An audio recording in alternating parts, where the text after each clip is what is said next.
کے چاند کی جب ذوف شانی ہو گئی، آمنہ کے چاند کی جب.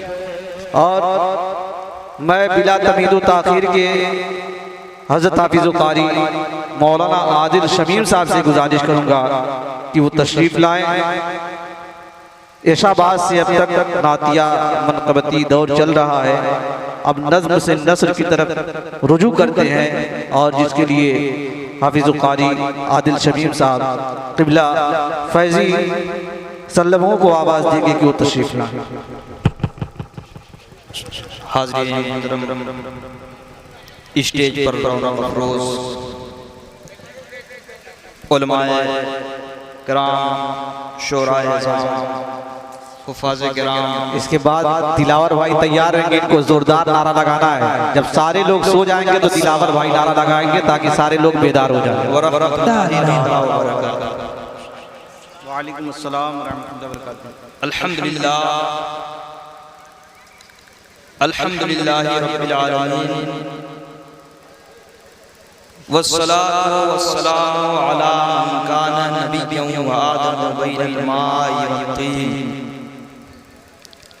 وعلى آله وأصحابه أجمعين. أما بعد، فأعوذ بالله من الشيطان الرجيم. بسم الله الرحمن الرحيم. وقال تعالى: ورفعنا لك ذكرك. وقال النبي صلى الله تعالى عليه وسلم: أول ما خلق الله نوري. آمنت بالله، صدق الله مولانا العظيم، وصدق رسوله النبي الأمين الكريم، ونحن على ذلك لمن الشاهدين والشاكرين، والحمد لله رب العالمين. نعتیہ مشاعرے کا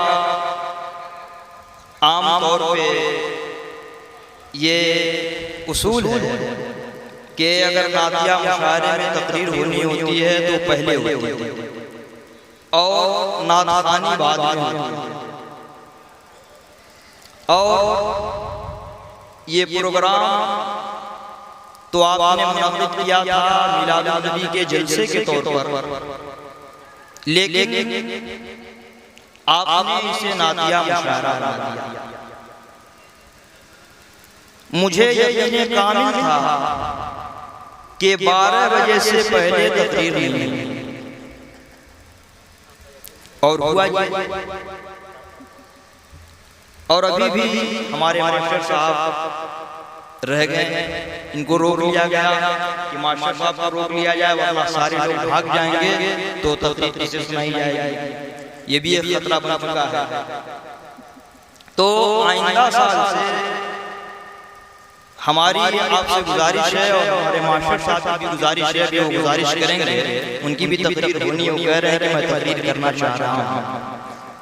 تو آئندہ سال سے آپ نعتیہ مشاعرہ منعقد کیجیے. الحمدللہ ہم لوگ بھی شاعری سیکھ رہے ہیں اور ہمارے پاس پوری ایک انجمن شعراء کی بزم ہے. آپ حضرات ہم سے رابطہ کریں گے تو کم از کم 20 شعراء کا انتظام ہم کر دیں گے. اور بغیر چائے پلائے، آپ کو چائے بھی نہیں پلانی ہوگی، نذرانہ شکرانہ تو دور کی بات ہے، کرایہ نہیں دینا ہوگا. 20 شعراء کا انتظام انشاءاللہ مولا تعالیٰ زندگی رہی تو کر دیں گے اور بہت کامیاب مشاعرہ ہو جائے گا. 2 دن میں پروگرام ختم ہوگا. یہ تقریر کا پروگرام کرنا ہوگا تو صحرا مسجد میں تقریر کا پروگرام منعقد کر لیا جائے گا، کسی اور تاریخ میں نہیں. اور اگر تقریر کا پروگرام کرنا ہو مشاعرے میں بھی تو تقریر پہلے کروا دی جائے، کیونکہ شروع میں لوگ بیدار ہوتے ہیں، مجمع کثیر ہوتا ہے تو کچھ کہنے سننے کا موقع ملتا ہے اور لوگوں کو کچھ فائدہ حاصل ہوتا ہے. حضرات محترم، بہت افسوس کے ساتھ یہ کہنا پڑتا ہے، میں بہت کچھ آپ حضرات سے نہیں کہہ پاؤں گا کہ ہمارے باپ اعظمی بھائی یہ پروگرام نشر کر رہے ہیں، نہ جانے کون کون سے لوگ کہاں کہاں سے اس پروگرام کو دیکھ رہے ہیں، لیکن میں اتنا ضرور کہوں گا کہ ہماری محفلوں کا، ہمارے جلسوں کا یہ حال ہو گیا ہے، چاہے ہماری وہ چھوٹی مجلس ہو، محفل ہو، یا جلسہ ہو، یا بڑا جلسہ ہو، بڑا اجلاس ہو، کانفرنس ہو، ہم نے اس کے تقدس کا خیال نہیں رکھا۔ ہماری محفلوں کا دوسری قومیں مذاق اڑاتی ہیں۔ آپ کے اسی محلے میں، آپ کے قرب و جوار میں نے اپنے کانوں سے سنا ہے، آنکھوں سے دیکھا ہے کہ ہماری محفلوں کا مذاق اڑایا جاتا ہے، اور ہم نے اپنے آپ کو ایسا بنا لیا ہے کہ لوگ مذاق اڑاتے ہیں۔ آپ سوشل میڈیا کا دور ہے، آپ دیکھتے ہوں گے پاکستان کی محفلوں کا ذرا آپ منظر دیکھتے ہوں گے، یا دیکھیے بغور کہ پاکستان میں کس طریقے سے عاشق رسول محفل منعقد کرتے ہیں، اور اسٹیج کس طریقے سے سجاتے ہیں، کتنے ادب اور احترام کے ساتھ محفل کرتے ہیں، لیکن ہمارے یہاں اس کا تصور نہیں، بس زندہ باد زندہ باد کرنا ہم جانتے ہیں۔ بہرحال میں بہت کچھ نہ کر کے اپنی بات میں شروع کرتا ہوں۔ واہ کیا جود و کرم ہے شہ بطحا تیرا، نہیں سنتا ہی نہیں مانگنے والا تیرا، فرش والے تیری شوکت کا علو کیا جانے، خسروا عرش پہ ہوتا ہے فریرہ تیرا، آسمان خوان زمین خوان زمانہ مہمان، صاحب خانہ لقب کس کا ہے تیرا تیرا، میں تو مالک ہی کہوں گا، میں تو مالک ہی کہوں گا کہ ہو مالک حبیب، یعنی محبوب و محب میں نہیں میرا تیرا، تیری سرکار میں لاتا ہے رضا اس کو شفیع، جو میرا غوث ہے لاڈلا بیٹا تیرا۔ بارگاہ رسالت والے رسالت میں عقیدت و محبت کے ساتھ درود و سلام کا نذرانہ پیش فرمائیں۔ اللہم صلی علی صلی اللہ علیہ وسلم کما صلیت علی وعلی آل ابراہیم انک حمید مجید۔ یہ ربیع الاول شریف کا مہینہ اپنی رحمتوں اور نعمتوں سے سرفراز کرتا ہوا آخری عشرے میں پہنچ چکا ہے۔ اس مہینے کا وہ دن جس دن نبی آخر الزمان صلی اللہ تعالیٰ علیہ وسلم کی ولادت باسعادت ہوئی، کائنات کا سب سے عظیم دن ہے۔ بے شک یہ وہ کائنات کا نرالا دن ہے جس دن عالم ہستی کے وجود کا باعث، گردش لیل و نہار کا مطلوب، کشتی نوح کا راز، بانی کعبہ کی دعا، ابن مریم کی بشارت کا ظہور ہوا۔ یہ وہ دن ہے کہ جس دن کائنات وجود کے الجھے ہوئے گیسوں کو سلجھانے والا، دنیا کے بگڑے ہوئے نظام کو بدلنے والا، وہ نبیوں میں رحمت نقب پانے والا، مرادیں غریبوں کی بر لانے والا، مصیبت میں غیروں کے کام آنے والا، اپنے پرائے کا غم کھانے والا اس دنیا میں جلوہ گر ہوا۔ حضرات محترم، اللہ کے نبی سید عالم صلی اللہ علیہ وسلم عالم وجود میں رونق افروز ہوتے ہیں، پاکیزہ بدن کے ساتھ، ناف بریدہ، ختنہ شدہ، خوشبو میں بسے ہوئے، بحالت سجدہ، مکہ مکرمہ کی سرزمین پر اپنے والد ماجد حضرت سیدنا عبداللہ رضی اللہ تعالیٰ عنہ کے مکان میں آپ کی پیدائش ہوتی ہے، اور آپ کے والد ماجد کہاں تھے جو بلائے جاتے ہیں؟ آپ کے والد ماجد کا تو وصال ہو گیا تھا، آپ کے دادا جان حضرت سیدنا عبدالمطلب رضی اللہ تعالیٰ عنہ باحیات تھے جو اس وقت حرم کعبہ میں موجود تھے، طواف کعبہ میں مشغول تھے۔ آپ کے دادا جان کو خوشخبری دی گئی اور آپ کے دادا جان حرم کعبہ سے نہایت خوشی کے عالم میں اپنے گھر آتے ہیں اور سرکار دو عالم صلی اللہ تعالیٰ علیہ وسلم کو اپنے سینے سے لگا لیا اور آپ کو حرم کعبہ لے گئے۔ حرم کعبہ میں آپ کے دادا جان نے آپ کے لیے خیر و برکت کی دعا فرمائی اور آپ کا نام محمد تجویز فرمایا۔ حضرات محترم، اسی موقع پر آپ کا ایک چچا ہے، ہم لوگ اس لیے ادب سے نام نہیں لیتے ہیں کہ وہ چچا تو ضرور ہے لیکن ایک بہت بدترین کافر بھی ہے، جسے ابو لہب کہتے ہیں۔ ابو لہب کو بھی خوشخبری دی گئی کہ ابو لہب تمہارے بھائی عبداللہ کے یہاں بیٹے کی ولادت ہوئی ہے، بچے کی ولادت ہوئی ہے، بھتیجے کی پیدائش ہوئی ہے۔ تو ابو لہب کی ایک باندی سویبہ تھی، اس سویبہ باندی نے اپنے آقا کو خبر دی تھی ابو لہب کو، تو ابو لہب نے اپنی انگلی کے اشارے سے اپنی باندی سویبہ کو اس نے آزاد کیا اور اس کا صلہ ملا۔ اور ابو لہب ایسا بدترین کافر ہے کہ جس کی مذمت میں قرآن میں اللہ رب العزت نے پوری ایک سورت نازل فرمائی ہے، سورہ تبت یدا ابی لہب وتب۔ یہ بہت مشہور سورت ہے۔ اس کا صلہ ابو لہب کو کیا ملا کہ ابو لہب جب انتقال کر گیا تو ابو لہب کے گھر والوں نے اسے خواب میں دیکھا۔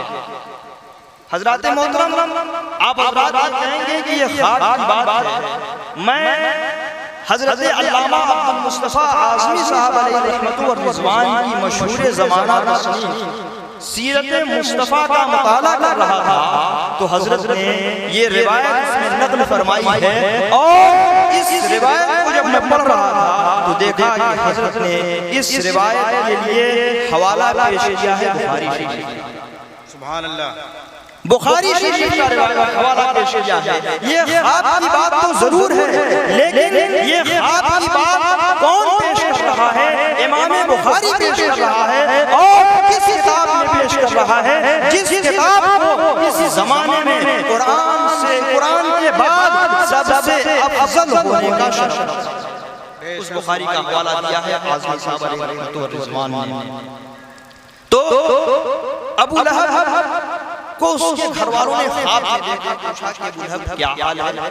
تو اس نے کہا کہ حق کو میں نے قبول نہیں کیا، کفر پر میرا خاتمہ ہوا اور میرا بہت برا حال ہے، عذاب الہی میں گرفتار رہتا ہوں، ہر وقت عذاب الہی میں گرفتار رہتا ہوں۔ لیکن اس انگلی کا اس نے اشارہ کیا کہ اس انگلی کے ذریعے کچھ پانی پلا لیا جاتا ہے جس سے مجھ کو راحت مل جاتی ہے، سکون مل جاتا ہے، کیونکہ اسی انگلی کے اشارے سے میں نے اپنی باندی سویبہ کو آزاد کر دیا تھا۔ حضرات محترم، اسی روایت کی روشنی میں حضرت شیخ عبدالحق محدث دہلوی رحمۃ اللہ تعالی علیہ نے بہت ہی فکر انگیز اور حیرت انگیز تشریف فرمائی ہے۔ حضرت شیخ عبدالحق محدث دہلوی رحمۃ اللہ تعالی علیہ فرماتے ہیں کہ اس روایت کی روشنی میں میلاد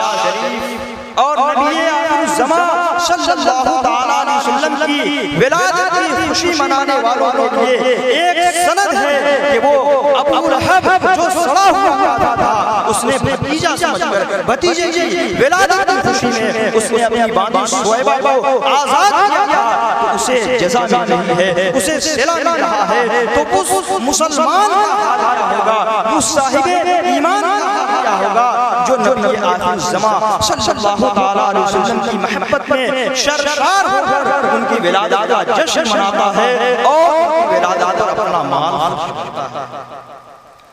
حضرات، یہ حضرت شیخ عبدالحق محدث دہلوی رحمۃ اللہ تعالی علیہ نے لکھا اور حضرت شیخ عبدالحق محدث دہلوی کا میں نام آپ کے سامنے لے رہا ہوں تو آپ یہ سمجھ رہے ہوں گے کہ کسی مولوی کسی مولانا کا نام لے رہے ہوں گے، لیکن علماء جانتے ہیں یہ نام اگر میں علماء کے سامنے لوں، شیخ الحدیث کے سامنے لوں، حدیث پڑھنے والے طالب علموں کے سامنے اگر یہ نام لوں تو یہ سمجھ جائیں گے کہ عبدالحق محدث دہلوی ہوں تو کیا عبدالحق محدث دہلوی یہ مولویوں کا علاج ہے، یہ منکرین کا منہ تو جواب ہے حضرت شیخ عبدالحق محدث دہلوی اور حضرت شیخ عبدالحق محدث دہلوی کی وہ ذات ہے کہ انہیں ہمارا مسلک بھی مانتا ہے اور وہ لوگ بھی مانتے ہیں جو میلاد کے منکر ہیں، جو نبی کی ولادت کے جشن کے منکر ہیں، وہ بھی حضرت شیخ عبدالحق محدث دہلوی کو اپنا مسلمہ بزرگ تسلیم کرتے ہیں۔ اور شیخ عبدالحق محدث دہلوی رحمۃ اللہ تعالیٰ علیہ کی ذات وہ ذات ہے کہ جن کا احسان پورے پاک ہند پر غیر مسلم ہند پر آپ نے حدیث شریف کا علم پورے ہندوستان میں نشر فرمایا ہے۔ شیخ عبدالحق محدث دہلوی کی وہ ذات ہے۔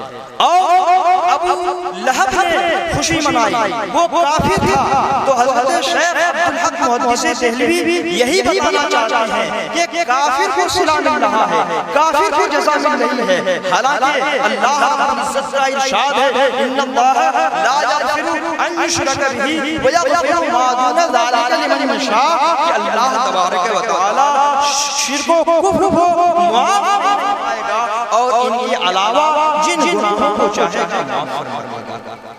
تو کافر کو صلہ مل رہا ہے۔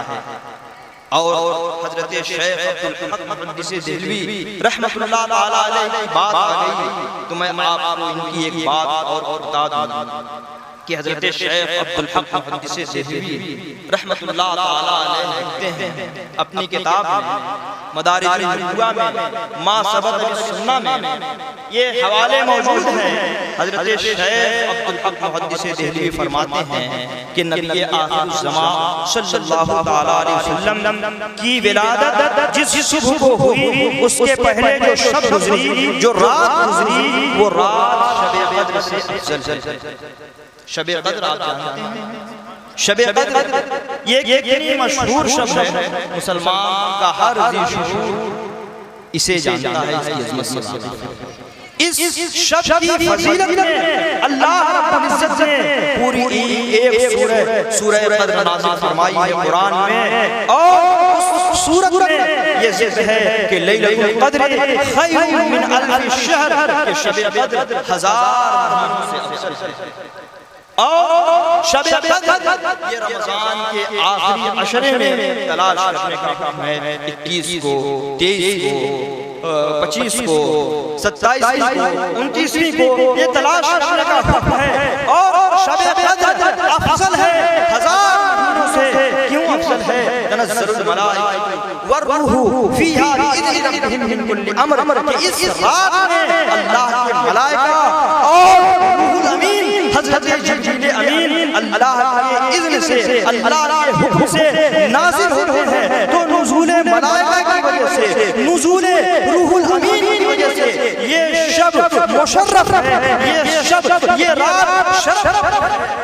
شیخ عبدالحق محدث دہلوی فرماتے ہیں کہ جو شب قدر نزول ملائکہ کی بنیاد پر مشرف ہو، شرف والی ہو، تو وہ رات جو نزول سید الانبیاء صلی اللہ علیہ وسلم کی وجہ سے مشرف ہے اور شرف والی ہے، تو وہ رات بلا شبہ شب قدر سے افضل ہے۔ سبحان اللہ۔ حضرت شیخ عبدالحق محدث دہلوی رحمۃ اللہ تعالیٰ علیہ نے فرمایا ہے۔ اور یہ بھی فرماتے ہیں کہ شب قدر یہ نبی آخر الزمان صلی اللہ تعالیٰ علیہ وسلم کو عطا کی گئی ہے، اور جو رات میں عطا کی گئی ہے اس کی جب یہ فضیلت ہے، تو جس رات میں آپ کا، جس شب میں آپ کا نزول ہو رہا ہے، تو وہ شب، وہ رات کیوں نہ افضل ہو۔ یہ حضرت شیخ عبدالحق محدث دہلوی رحمۃ اللہ تعالیٰ علیہ نے فرمایا ہے۔ حضرات محترم، بات بہت دور چلی جا رہی ہے، میں نے آیہ کریمہ کی تلاوت کا شرف حاصل کیا ہے۔ وَرَفَعْنَا لَكَ ذِكْرَكَ، کہ اللہ رب العزت اپنے محبوب سے ارشاد فرماتا ہے کہ محبوب ہم نے تمہارے لیے تمہارے ذکر کو بلند فرمایا، سبحان اللہ، تمہارے لیے تمہارے ذکر کو بلند فرما دیا۔ اللہ جس کے ذکر کو بلند فرمائے اس کے ذکر کی بلندی کا ادراک کیا جا سکتا ہے؟ ہرگز نہیں۔ اور اللہ نے آپ کا ذکر کتنا بلند فرمایا یہ اللہ رب العزت ہی بہتر جانتا ہے، لیکن مفسرین کرام نے ذکر کے بلندی کی چند توضیحات بیان کی ہیں۔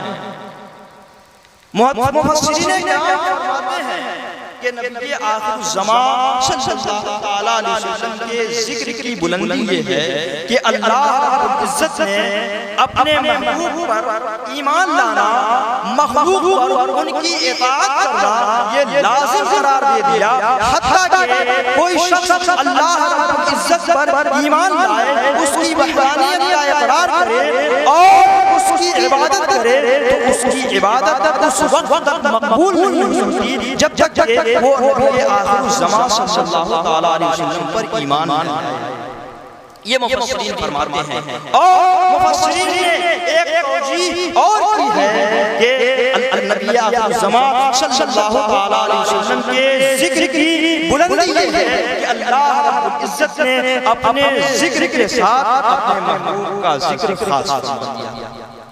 نماز میں، کلمے میں، کلمائی دیکھئے کلمہ طیبہ میں اللہ رب العزت نے اپنے ذکر کے ساتھ اپنے محبوب کا ذکر بھی شامل فرمایا۔ نماز میں، تشہد میں، اذان میں، اقامت میں اور کثیر اللہ رب العزت نے اپنے ذکر کے ساتھ اپنے محبوب کا ذکر فرمایا۔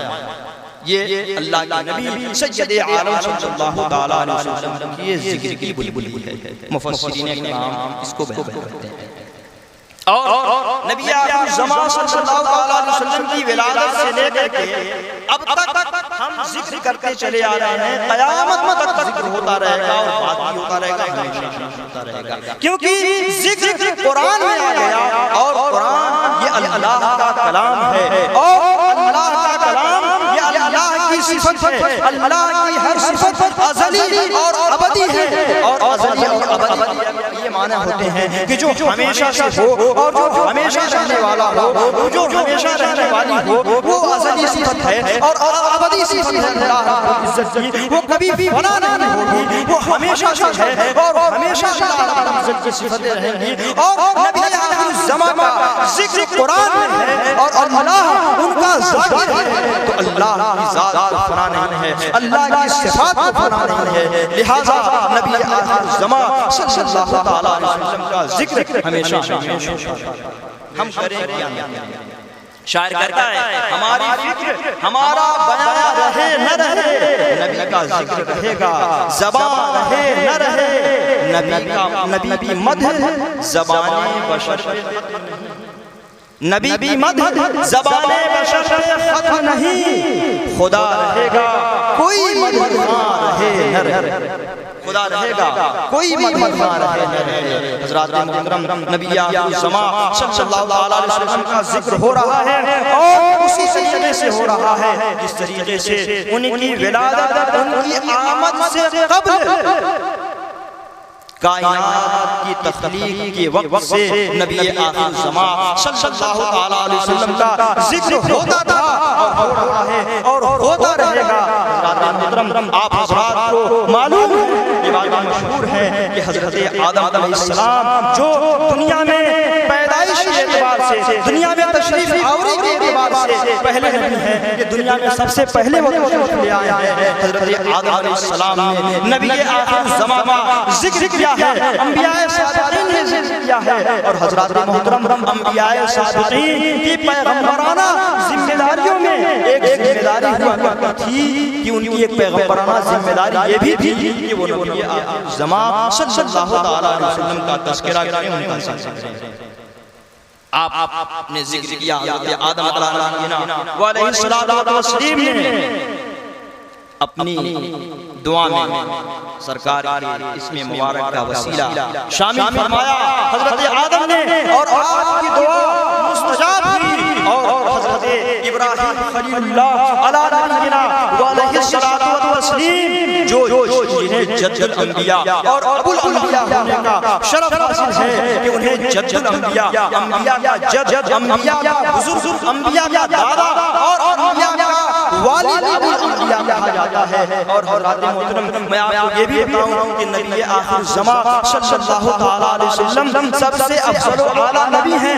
اگر نبی آخر الزمان صلی اللہ تعالیٰ علیہ وسلم کے بعد اگر کوئی نبی سب سے افضل و اعلیٰ ہے تو وہ حضرت ابراہیم علیہ نبینا علیہ الصلوۃ والتسلیم ہیں۔ حضرت ابراہیم یہ بانی کعبہ ہے، اور حضرت ابراہیم علیہ السلام نے اپنے بیٹے حضرت اسماعیل علیہ نبینا علیہ الصلوۃ والتسلیم کو لے کر کے خانہ کعبہ کی تعمیر کی تھی۔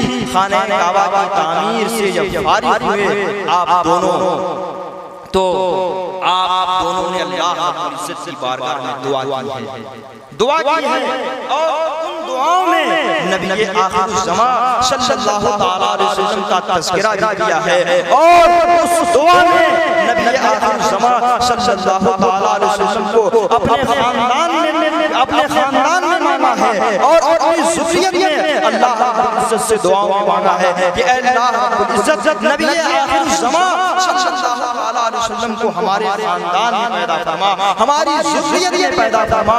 اور اللہ رب العزت نے حضرت ابراہیم علیہ نبینا علیہ الصلوۃ والتسلیم اور حضرت اسماعیل علیہ نبینا علیہ الصلوۃ والتسلیم کی دعا قبول فرما لی، اور نبی آخر الزمان صلی اللہ تعالیٰ علیہ وسلم انہی کے خاندان میں اور انہی کی ذریت میں تولد ہوئے۔ حضرات اور انہی دعا کو نبی آخر الزمان صلی اللہ علیہ وسلم کو جو اپنے خاندان میں مانگا، اس کو قرآن بھی بیان کرتا ہے۔ ربنا وابعث فیہم رسولا منہم یتلو علیہم آیاتک وَيُعَلِّمُهُمُ الْكِتَابَ وَالْحِکْمَةَ وَيُزَکِّیہم اِنَّکَ انتَ الْعَزِیزُ الْحَکِیم۔ حضرات محترم اس آیہ کریمہ کی روشنی میں ایک حدیث پاک پیش کرتا ہوں کہ اللہ کے نبی سید عالم صلی اللہ تعالیٰ علیہ وسلم ارشاد فرماتے ہیں کہ میں اللہ رب العزت کے نزدیک اس وقت خاتم النبیین لکھا جا چکا تھا جس وقت حضرت آدم علیہ السلام خمیر تیار کیا جا رہا تھا، اور میں اپنے ابتدائی احوال کی خبر اگر تمہیں دوں تو سنو، میں خلیل اللہ کی دعا ہوں، میں بشارت عیسیٰ ہوں، اور اپنی ماں کا وہ خواب ہوں کہ جب تولد ہوا تو میری ماں نے ایک خواب دیکھا، اس خواب میں ایک نور دیکھا، اس نور کی روشنی میں میری ماں نے شام کے شاہی محلات دیکھے۔ محدثین فرماتے ہیں کہ اس حدیث پاک میں جو سرکار نے فرمایا کہ میں خلیل اللہ کی دعا ہوں، تو خلیل اللہ کی دعا سے مراد یہی وہ دعا ہے جو قرآن میں مذکور ہے، ربنا وابعث فیہم رسولا منہم یتلو علیہم آیاتک ویعلمہم الکتاب والحکمۃ ویزکیہم انک انت العزیز الحکیم۔ حضرات محترم تو آپ نے دیکھا کہ حضرت ابراہیم نے تذکرہ کیا، حضرت آدم نے تذکرہ کیا، حضرت اسماعیل نے تذکرہ کیا، اور حضرت عیسیٰ علیہ السلام نے بھی تذکرہ کیا، آپ کے آنے کی بشارت کی، اور اسے بھی قرآن اپنے انداز میں بیان فرماتا ہے۔ وَإِذْ قَالَ عِيسَى ابْنُ مَرْيَمَ يَا بَنِي إِسْرَائِيلَ إِنِّي رَسُولُ اللَّهِ إِلَيْكُمْ مُصَدِّقًا لِمَا بَيْنَ يَدَيَّ مِنَ التَّوْرَاةِ وَمُبَشِّرًا بِرَسُولٍ يَأْتِي مِن بَعْدِي اسْمُهُ أَحْمَدُ۔ عیسیٰ ابن مریم نے فرمایا بنی اسرائیل سے کہ اے بنی اسرائیل، میں تمہاری طرف اللہ کا رسول بنا کر کے بھیجا گیا ہوں، اور میں اپنے سے پہلی کتاب توریت کی تصدیق کرتا ہوا تمہارے درمیان تشریف لایا ہوں، اور میں بشارت دیتا ہوں کہ میرے بعد ایک رسول جلوہ گر ہوگا جس کا نام احمد ہوگا۔ مبشرا برسول یأتی من بعد اسمہ احمد، کہ میرے بعد ایک رسول جلوہ گر ہوگا جس کا نام احمد ہوگا۔ اور آپ جانتے ہیں کہ نبی آخر زمان صلی اللہ علیہ وسلم کا نام احمد بھی ہے، محمد بھی ہے، احمد مجتبی محمد مصطفیٰ صلی اللہ علیہ وسلم۔ تو یہ انبیاء کرام کا ذکر تھا۔ آج کی آمد سے قبل کا یہ ذکر ہے، اور وقت زیادہ نہ ہو تو میں اپنی بات آگے بڑھاؤں کہ آپ کی ولادت 1000 قبل یمن کا ایک بادشاہ تھا جسے تبع الاول کہا جاتا تھا، اور یہ بھی روایتوں میں آتا ہے کہ تبع یہ یمن کے بادشاہوں کا لقب ہوا کرتا تھا، جس طریقے سے ایران کے بادشاہ کا لقب کسریٰ اور روم کے بادشاہ کا لقب قیصر ہوا کرتا تھا، اسی طریقے سے یمن کے بادشاہ کا لقب تبع ہوا کرتا تھا، تبع الاول۔ تو یہ ایک مرتبہ اپنی سلطنت کے دورے پر نکلتا ہے بادشاہ، اور اس کے کاروان میں، اس کے لشکر میں 12,000 علماء کی تعداد تھی، علماء اور حکماء، اور روایت کی جاتی ہے کہ 1,32,000 سوار تھے جو سواری سے شریک تھے اس کے لشکر میں، اس کے کاروان میں، اور 1,13,000 لوگوں کی تعداد تھی جو پیدل چل رہے تھے۔ اس شان و شوکت کے ساتھ یہ بادشاہ اپنا کاروان لے کر کے گزر رہا تھا۔ جس علاقے سے گزرتا اس علاقے کے لوگ اس کی شان و شوکت کا نظارہ کرنے کے لیے ہر طرف سے جمع ہو جایا کرتے تھے۔ جب اس کا کاروان مکہ مکرمہ کی طرف سے گزرنے لگا، اور جب اس کا کاروان مکہ مکرمہ کی وادی میں داخل ہو رہا ہے تو کوئی شخص اس کی شان و شوکت کا نظارہ کرنے کے لیے کوئی نہیں آیا۔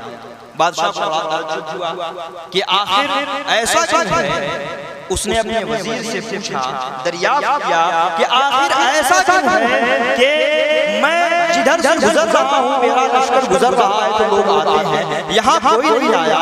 تو اس کے وزیر نے خبر دی کہ بادشاہ سنیے، یہاں ایک گھر ہے جسے بیت اللہ کہا جاتا ہے، اور اس کے گھر کی، یہاں اس گھر کی اور اس گھر کے خدم و خادم کی، یہاں کے باشندے، یہاں کے رہنے والے لوگ بے حد تعظیم کیا کرتے ہیں، اور اے بادشاہ جتنا بڑا آپ کا کارواں ہے، لشکر ہے، جتنا بڑا مجمع اس میں ہے، اس سے کہیں زیادہ لوگ دور دراز سے اس گھر کی زیارت کرنے آیا کرتے ہیں، آتے ہیں اور اس گھر کی زیارت کرتے ہیں، زیارت کر کے یہاں کے لوگوں کی خدمت کر کے اپنے گھروں کو روانہ ہو جاتے ہیں۔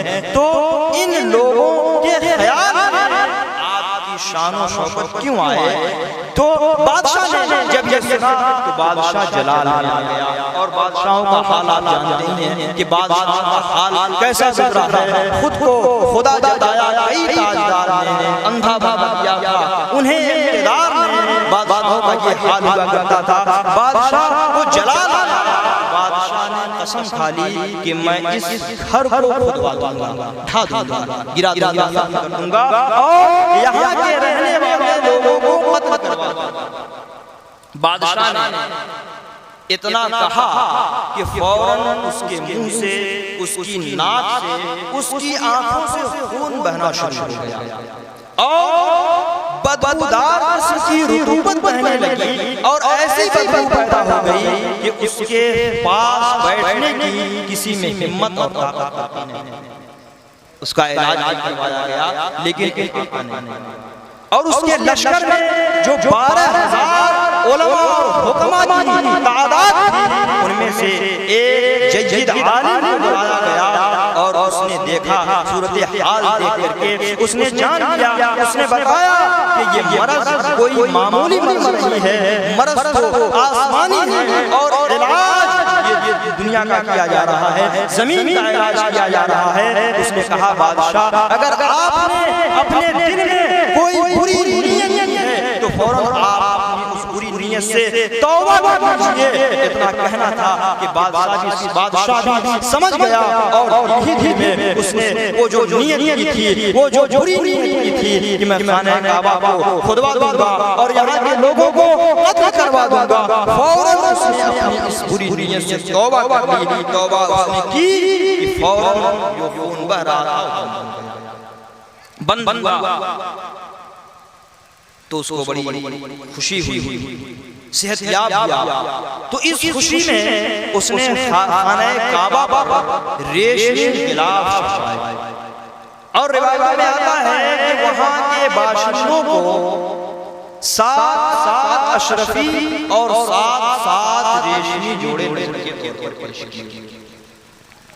نتیجتاً یہ کعبہ اس کا لشکر مکہ مکرمہ کے بعد مدینہ منورہ پہنچا۔ تب تو مدینہ منورہ وہ اس کا نام مدینہ تھا نہیں، وہ یثرب تھا جو بیماریوں کا گھر تھا۔ تو نبی آخر الزمان صلی اللہ علیہ وسلم ہجرت کر کے تشریف لے گئے تو مدینہ الرسول ہوا۔ تو مدینہ کی وادی میں جب یہ کارواں پہنچا تو اس کے لشکر کے جو علماء تھے، ان علماء میں جو آسمانی کتابوں کا علم رکھتے تھے، ان عالموں نے مدینے کی خواب سنی اور وہاں کی کنکریوں کو دیکھا تو جو نبی آخر الزمان صلی اللہ علیہ وسلم کی ہجرت گاہ کی علامتیں انہوں نے آسمانی کتابوں کو لکھی، اس کے مطابق مدینہ منورہ کی زمین کو پایا۔ حضرات محترم، صرف یہی تذکرہ نہیں ہوتا تھا کہ نبی آخر الزمان آئیں گے، بلکہ وہ مکہ میں تولد ہوں گے، ہجرت کر کے مدینہ جائیں گے، یہ بھی تذکرہ آسمانی کتابوں میں موجود تھا۔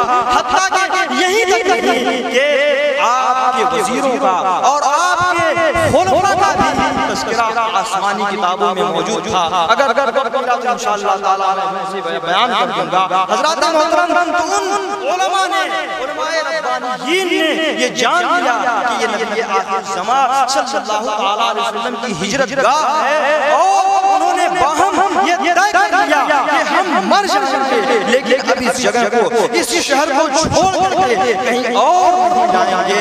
اگر زندگی نے یاری کی اور زندگی نے وفا کیا تو نبی آخر الزمان صلی اللہ علیہ وسلم ہجرت کر کے جب یہاں تشریف لائیں گے تو ان کی زیارت سے ہم مشرف ہو جائیں گے۔ اور اگر ایسا نہ ہوا تو جب نبی آخر الزمان صلی اللہ علیہ وسلم ہمارے مرنے کے بعد یہاں جلوہ گر ہوں گے، یہاں تشریف لائیں گے تو ان کی نالین کے مقدس ذرے اڑ کر کے ہماری تربتوں پر آ جائیں گے، جو ہماری نجات کے لیے یہی کافی ہے۔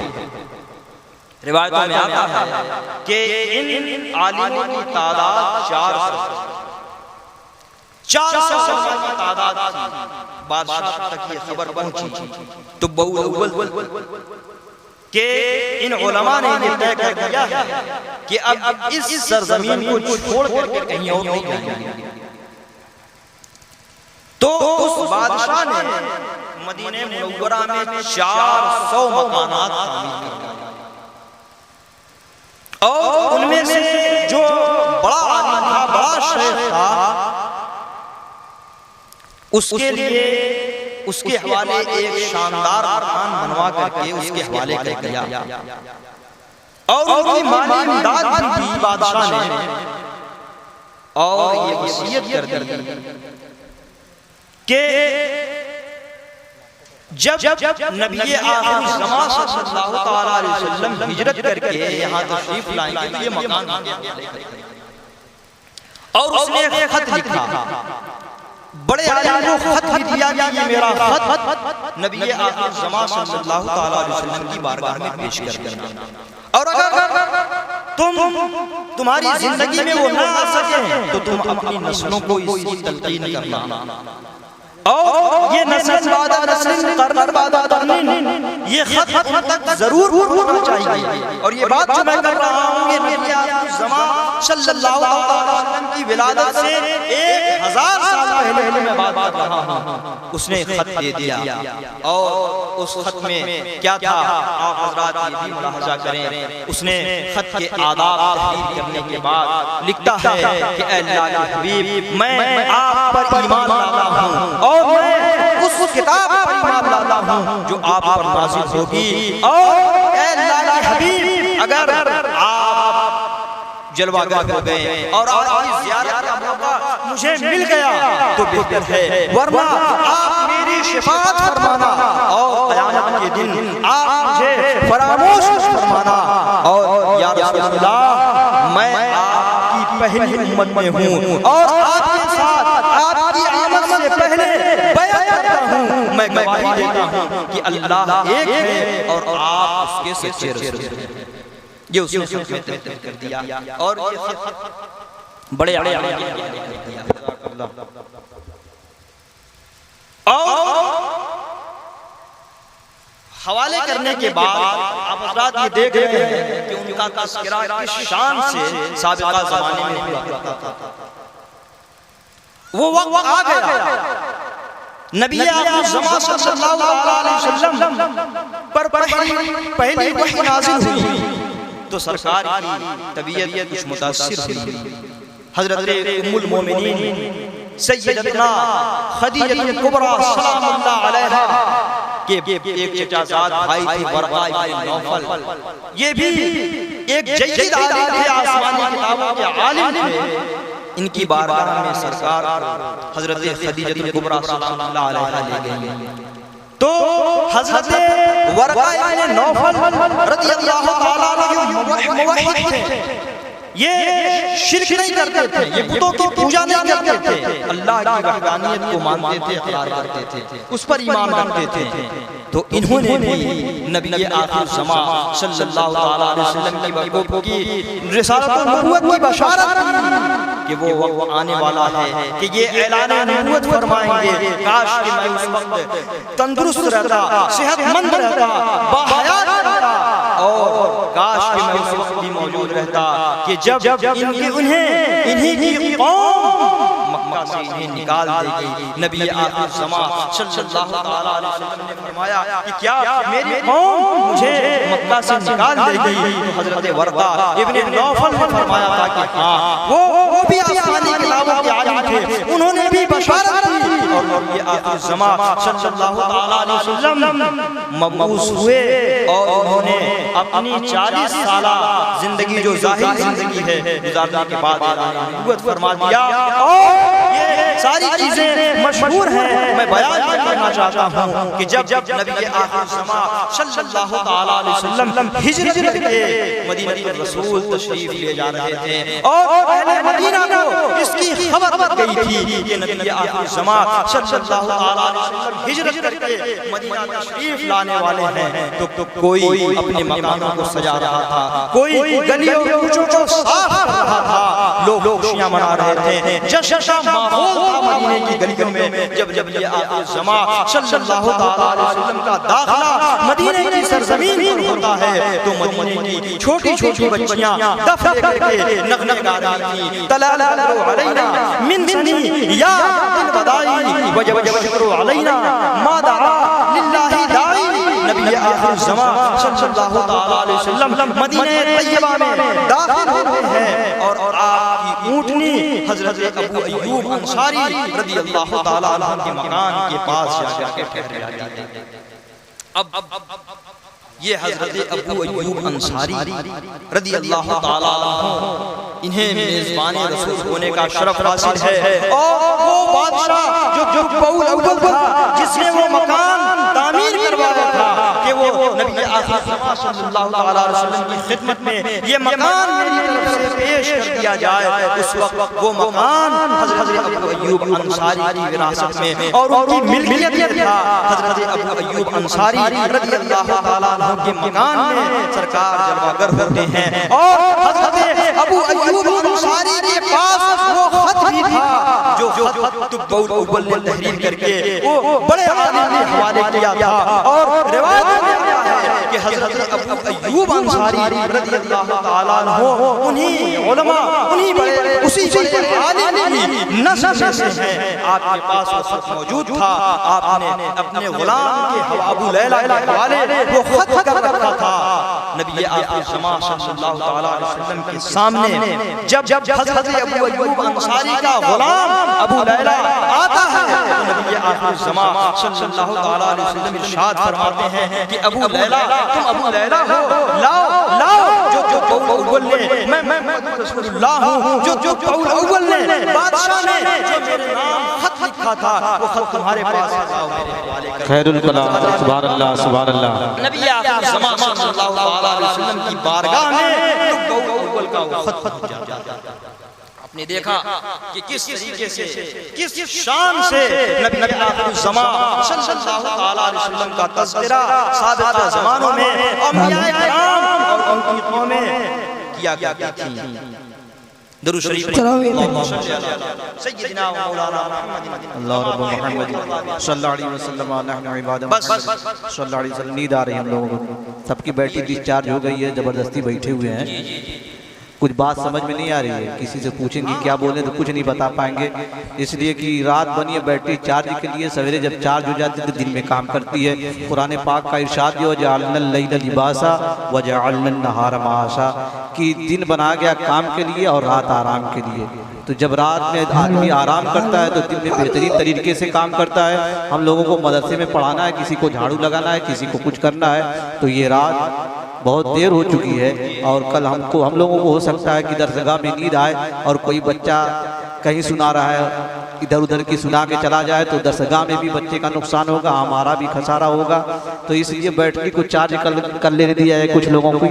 اب یہیں سے تقریر آپ تھوڑی دیر بول کے ختم کریں۔ صحیح ہے، اس تقریر کا وہی ہے کہ بکے جا رہا ہوں جنوں میں کیا کیا سمجھ میں پائے خدا کرے۔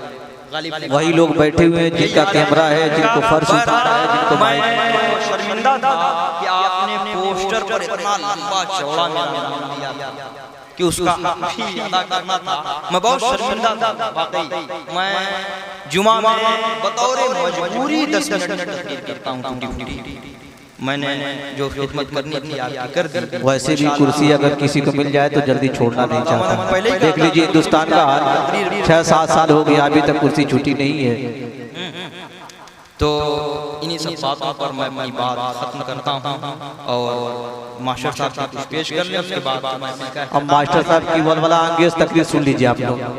استغفر اللہ ربی من کل ذنب واتوب الیہ۔ میں اللہ رب العزت کی بارگاہ میں آپ حضرات کو گواہ بنا کر کے توبہ کرتا ہوں کہ اگر مجھ سے بولنے میں کسی قسم کی عمدن سہون خطا لغزش ہو گئی ہو تو اللہ رب العزت مجھے معاف فرمائے۔ حق بولنے کی، حق سمجھنے کی، حق سننے کی ہمیں توفیق سے مالا مال فرمائے۔ وآخر دعوانا ان الحمدللہ رب العالمین۔